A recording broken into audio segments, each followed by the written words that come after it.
what have you been up to in isolation? Do you know what? My life hasn't been that different. My routine is quite sort of hermit-like, even in regular sort of existence, in non-COVID-19 existence. So I work from my studio, which is in the same building that I live in.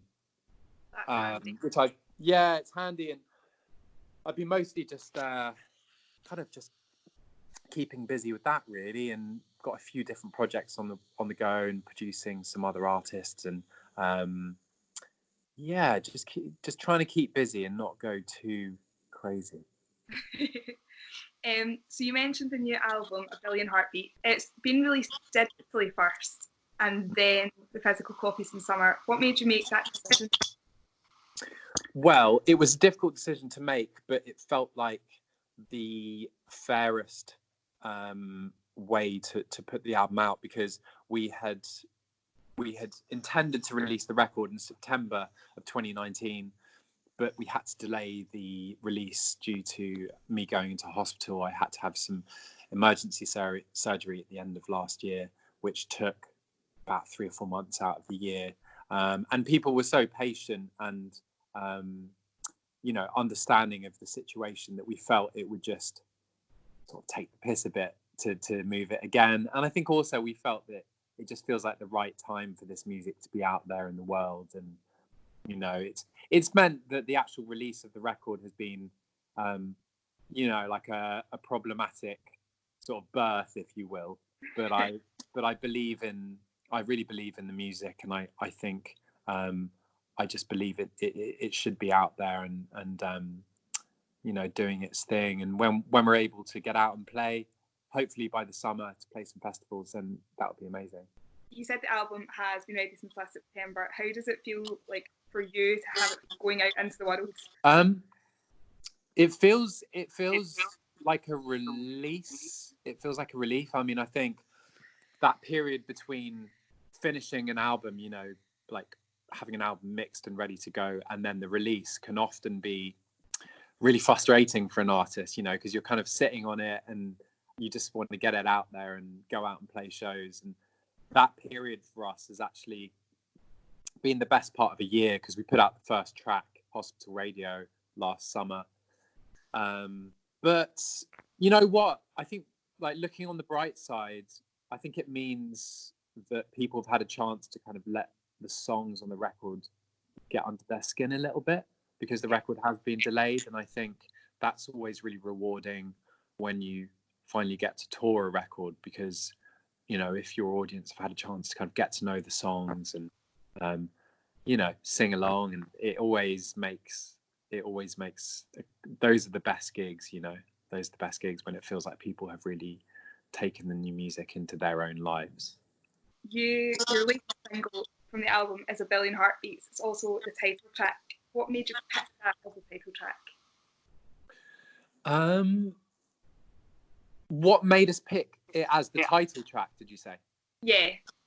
Well, I think that the title of that song felt like it somehow communicated the messages across the record as a whole, which is really that, I suppose, well, the songs were inspired by protests. And I think one of the reasons that we go to protests, when I say we, I mean people, one of the things that attracts people to protest is to feel part of something, is to feel part of a whole, because I think society is so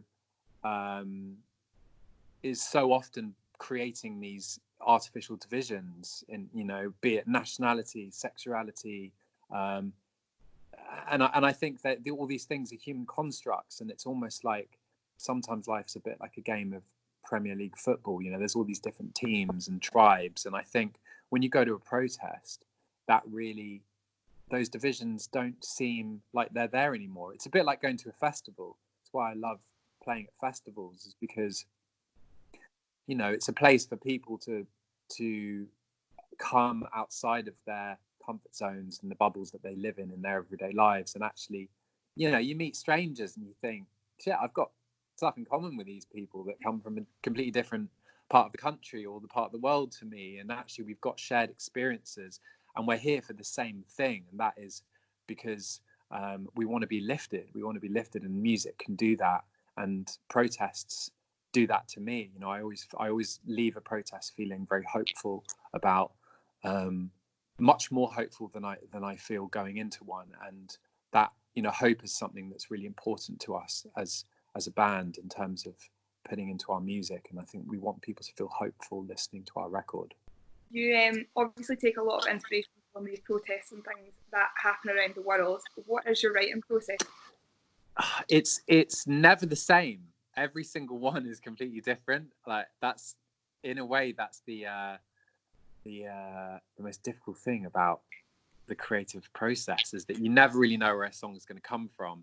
I mean, there's a song such as Screwdriver on A Billion Heartbeats, and that song was literally a voice note on my phone from a jam. We had a jam, and I just thought, this is pretty cool, and I just put on my on my phone on the app, and I just recorded it, and I took it away, and the song just all came from that.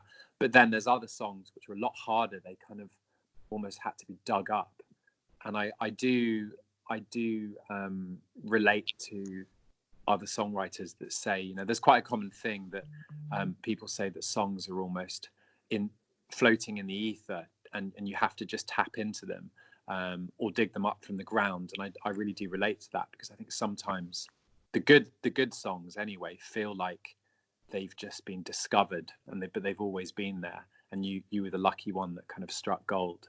And I think certainly I would like to think that, you know, we were capable of writing songs that felt like that, because a lot of my favorite songs feel like that for me. Do you have a favorite track on the album?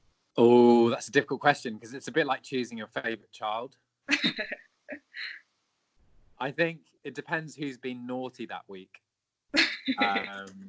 But who's been behaving itself recently? I'm quite into, do you know what, the record just came out, and so I gave it its first blast today. I went on my morning daily exercise, and I listened to the album, and I listened to Watching Yourself Slowly Disappear, which is track 9 on the album. So it's not quite the end, but you know that the end's coming. That's a bit of a mood. That's a bit of a moody one. That one. That's my favourite at the moment. And actually, it's about a Scottish artist. It's about Scott Hutchinson from Frightened Rabbit. Oh, really? That's lovely. Yeah. So I wrote this song as a tribute to him. It was a way of I suppose sending up a bit of a musical flair to him wherever he is now, and also to anyone that is struggling with things, I suppose, in their lives. And I think that particularly feels relevant right now. You know, I think mental health is always just so important. Definitely, especially in times like this where everyone's kind of shut off, and the only way of communicating is like via video call and Skype and things. So yeah, I think it's a really good point, that, you know, I think it's the way that all these sort of new platforms and, you know, like different ways of communicating have opened up, I think has actually been one of the most encouraging things of this time, because I think we're all a little bit starved of human contact, and the fact that, you know, it's not groundbreaking, we're just talking, but there's a video, but the fact is it's a way that we can still stay in touch with one another. And I think this time has really reminded, I think, all of us how much we need that contact. yeah, definitely. So the tour has been postponed, obviously, until November. Does that mean that you have more time to plan, or do you know exactly what is happening just now? It gives us a lot of time. It gives us about 7 months, which is a luxury that we never normally have. Usually it's very much a case of album's done, right, into the rehearsal room, get ready, get out on the road. You know, I mean, in a parallel universe, we were meant to be playing record shops this week, doing in-stores, and then straight out, I think 1 day rehearsal, and then straight out on the road to do our tour. So, you know, at least on the positive side of things, it's going to be much less of a rush going out, getting ready for the tour in the autumn. Yeah. So you're playing in Edinburgh on the 18th of November at the Caves, and then through to Glasgow on the 19th at the Oranmore. I'm really excited. Thank you so much for chatting to me. Thanks, Jan. You too.